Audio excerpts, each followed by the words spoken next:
Hello and welcome to this edition of World at War. My name is Mohammed Saleh. Russia has just unveiled a new type of weapon. Nicknamed the Death Ray, Moscow wants to use this directed energy weapon to fry Ukrainian drones and knock them out of the skies. Especially in the aftermath of the events of the last few weeks, where Ukraine has managed to pierce the Russian defenses and has staged some audacious attacks on Russian infrastructure. Moscow has been on the hunt for new and cheaper ways to knock out the Ukrainian drones. Shooting down drones that could be as cheap as about $20,000 American dollars with anti-air defense missiles that are worth several times the cost of the drones is one way of running out of resources and losing the war. So Russia has now begun using its directed energy weapons to take the sting out of Ukraine's drone warfare. Electronic warfare is at the center of the Russian war in Ukraine. And not for the first time is Russia resorting to the use of electronic systems to nullify the Ukrainian weapons. On the 15th of August, Russia unveiled its latest version of the microwave cannon that can knock out enemy aircraft and drones within a range of 10 kilometers. And according to the Russian state media, this new microwave cannon that is mounted on the chassis of the Buk anti-aircraft missile system consists of a powerful relativistic oscillator, a dish antenna, a control and monitoring system, and a transmission system. And it is capable of providing a 360-degree perimeter defense. The repeated drone strikes by Ukraine, such as the one that was attempted over the Kremlin on the 3rd of May, and the drone attacks that were staged on Moscow's central business district, have necessitated that Russia must nullify Ukraine's ability to strike deep inside the Russian borders. And it is for this that Russia will increasingly rely on its death ray microwave cannons. But the concept of using directed energy weapon systems is not new. Countries such as the United States, China, France, United Kingdom, Israel, India, Pakistan, Turkey and Iran are in the process of developing military-grade directed energy weapons. Instead of a solid projectile, directed energy weapon systems use lasers, microwaves, particle beams and sound beams to destroy enemy targets. Consider this: the United States in 2014 deployed the AN/SEQ-3 laser weapon system on the USS Ponce warship for field testing. In 2018, a $150 million contract was given to Lockheed Martin for the production of 2 Helios laser units. The Russians too have their own laser-based anti-air defense and anti-satellite weapon called Peresvet. Introduced in 2018, a total of 5 of these directed energy laser systems are active at this moment. In warfare, technological superiority trumps almost every other factor, and the next few weeks will give us an idea as to how effective these new weapons introduced in the battlefield actually are. On the 17th of August, Ukraine began a new recruitment campaign.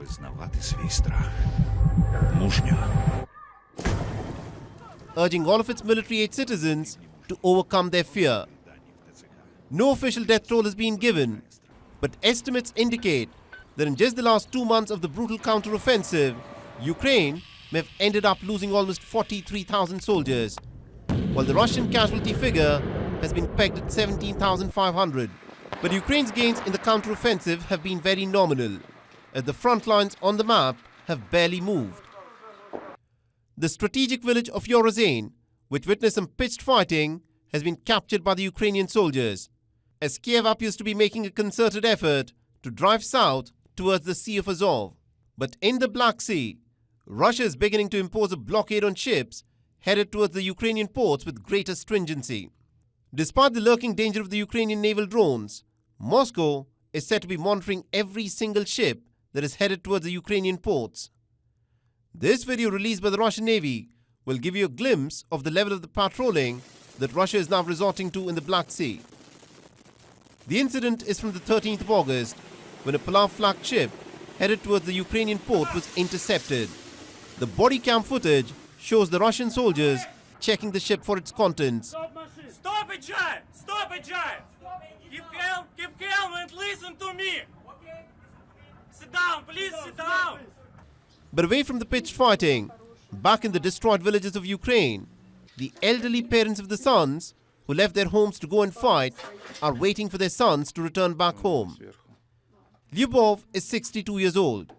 She was evacuated from the front lines when the fighting broke out, but she's now come back to her home after learning that her son who had stayed back to fight has been killed. The bedroom where my son was killed is still intact, but the kitchen where he must have been cooking something or canning tomatoes was hit by the shell. The wall and roof were destroyed and buried him underneath. We had a large kitchen. It all fell down on him.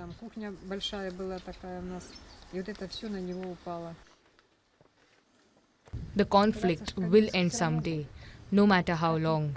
It will end. But when? How do we know? Us especially. How do we know? Morning, Mr. President. Welcome. Thank you very much. The political leaders so far have shown little political will to negotiate and end the fighting. But for those who are caught in the cruel vortex of violence, the hope that the fighting will end one day is what is helping them keep going.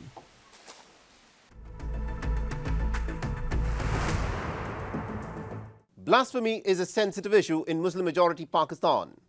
Under Pakistan's blasphemy laws, anyone who's deemed to have insulted Islam could potentially end up facing the death sentence.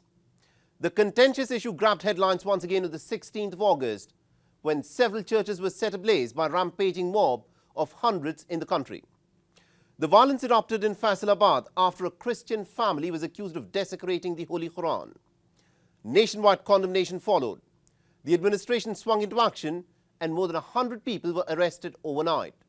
Our next report gets you more details.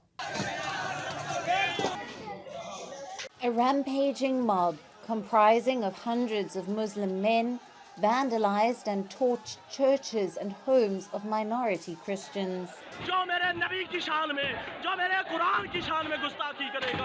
The attack took place in the eastern city of Jaranwala in the industrial district of Faisalabad on Wednesday.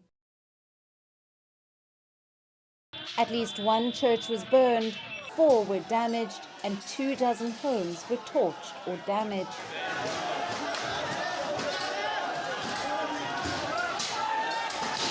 A Christian cemetery and a local government office also bore the brunt of the mob's anger.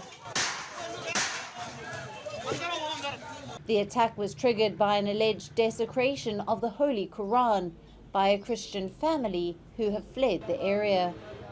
Reportedly, photos and video clips of burned pages of Quran were shared among locals, creating an uproar.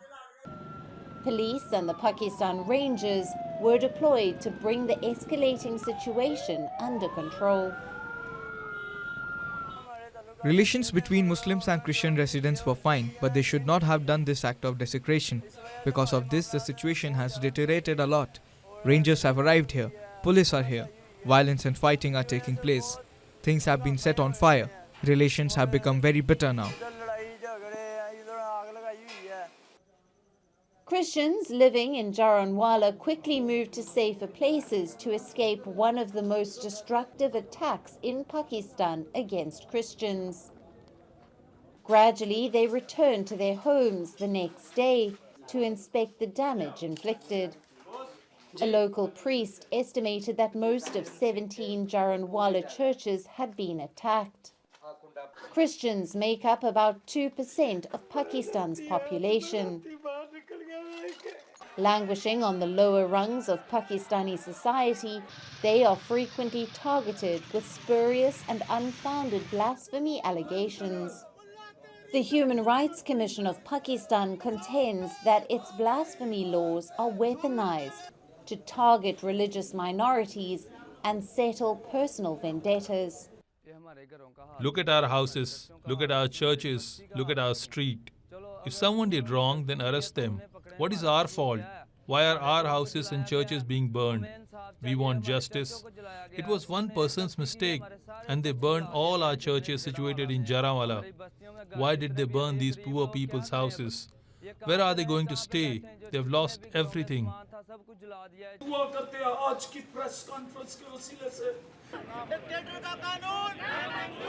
The violence has drawn nationwide condemnation, with the caretaker Prime Minister Anwar ul-Haq Kakar issuing orders for the arrest of rioters. 129 arrests were made overnight to bring the situation under control. Schools and offices have been shut and rallies banned for a week to prevent more violence. A delegation of Muslim clerics also arrived in Jaranwala, appealing for peace and calm. The onus is now on Pakistan to ensure that its minorities feel safe and religious extremism is reined in.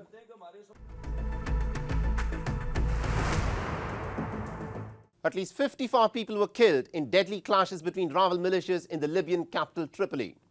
Close to 150 others were also injured in these clashes that erupted on the night of the 14th of August and raged through the next day. The fierce gun battle forced the closure of the city's main airport, while also leaving the residents trapped in their homes, unable to escape the violence. The escalation in the violence comes on the heels of months of relative peace after nearly a decade-long civil war in Libya, where two rival sets of authorities are locked in a political impasse. Our next report gets you more details. Tripoli was left shaken after its most intense fighting this year erupted on Monday night. Libyan's capital most powerful armed factions, the influential 444th Brigade and the Al-Rada, or Special Deterrence Force, battled in several districts overnight and well into Tuesday. Dark smoke was seen swirling over parts of the city early on Tuesday, and the streets reverberated with the sound of heavy artillery. Hundreds of families were evacuated from the frontline areas of the city's southern suburbs, besides doctors and paramedics who had got trapped in the line of duty. Throughout the fighting Tuesday, the Libyan Health Ministry urged the warring factions to allow ambulance and emergency services access to the affected areas and for blood to be sent to the nearby hospitals. The clashes were triggered by the detention of Colonel Mahmoud Hamza, head of the 444th Brigade, by the rival Special Deterrence Force at an airport in Tripoli earlier on Monday. Reportedly, Colonel Hamza had once served as an officer in the rival militia. Late Tuesday, the Social Council in the southeastern suburb of Sung el-Juma, a stronghold of the Al-Rada force, announced that an agreement had been reached with Prime Minister Abdelhamid Dbeibeh for Hamza to be handed over to a neutral party. Furthermore, in a televised announcement, the council declared that a ceasefire would allow the transfer. Relative peace appeared to return to the streets of Tripoli late Tuesday after fighting abated. Interestingly, both the 444th Brigade and the Al-Rada are aligned with the Dbeibeh government. Reputed to be the North African country's most disciplined, the 444th Brigade is affiliated with Libya's defense ministry and controls the southern suburbs of Tripoli and other areas, whereas the Al-Rada forces commanded by Abdelrauf Kara is a powerful ultra-conservative militia that acts as Tripoli's police force. Independent of the Interior and Defense Ministries, Al-Rada controls central and eastern Tripoli, Mitiga airbase, the civilian airport, and a prison. Libya has witnessed more than a decade of stop-start conflict since the 2011 NATO-backed uprising that toppled Muammar Gaddafi. Presently, it is effectively split between an interim, internationally recognized government headed by Abdelhamid Dbeibeh in Tripoli, and another in its east backed by military strongman Khalifa Haftar. A 2020 ceasefire brought a measure of peace, but warring factions on all sides perpetually threatened to upset it. The security deterioration in the Libyan capital doesn't bode well, not just for the civilians, but for the security gains achieved in recent years.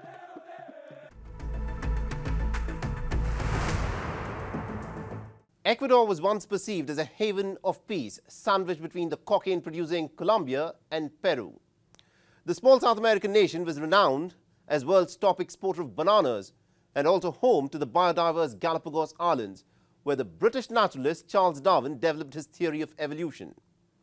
However, in the last 5 years, things have taken a turn for the worse. Large ports, lax security and endemic corruption have lured foreign drug cartels to its shores. These drug cartels have increasingly felt the heat of war on drugs in countries like Mexico and Colombia, thereby turning their attention to a nation like Ecuador. Ecuadorian prisons have turned into veritable battlegrounds between these narco gangs. On the 12th of August, Ecuadorian army and the national police raided the prison number 4 in Guayaquil. Cocaine, marijuana, ammunition, mobile phones and unauthorized electrical appliances were seized in this raid. Our next report gets you more details.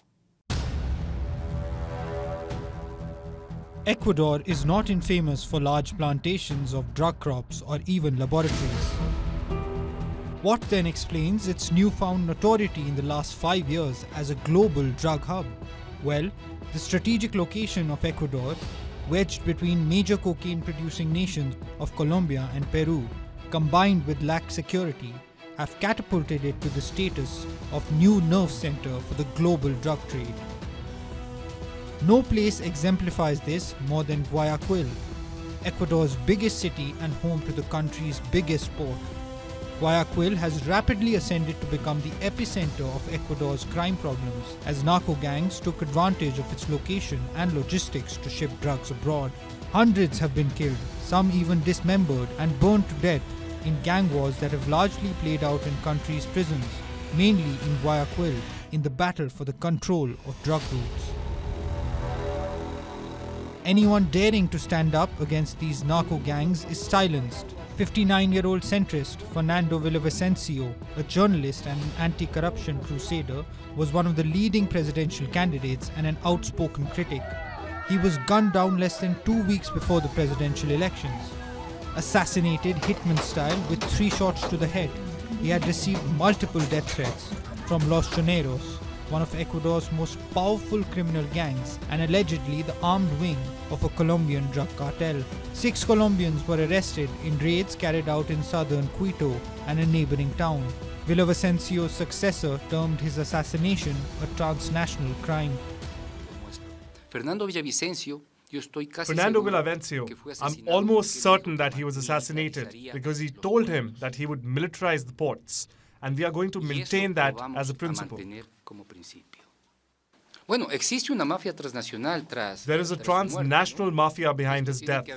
This must have been generated by various points in agreements with decisions taken in Ecuador at the highest level. We cannot continue the investigations if we do not have the participation of Colombia.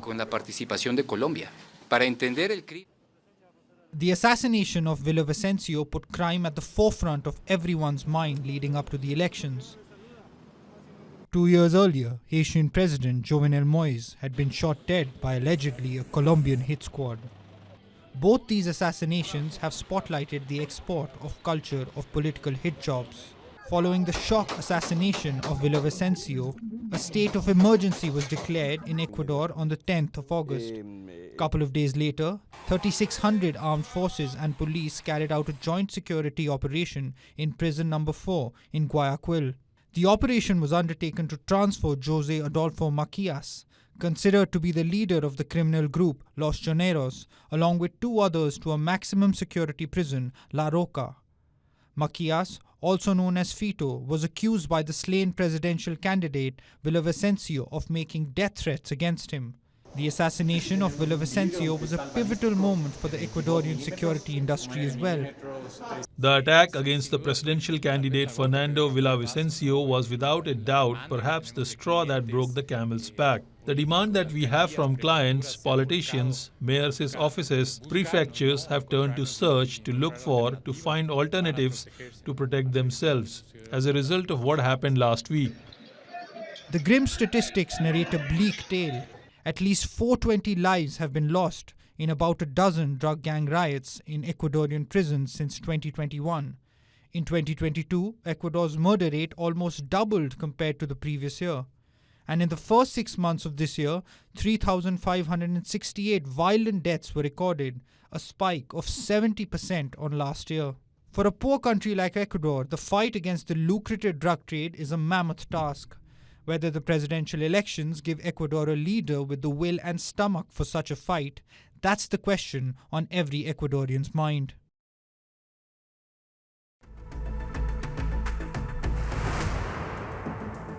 And with that, it's a wrap on this edition of World at War. And if you want to reach out to me with any comments, feedback or suggestions, please feel free to do so on the ID that you see on your screens. I'm your host, Mohammed Saleh, and I'll see you again next week.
WION is now available in your country. Download the app now and get all the news on the move.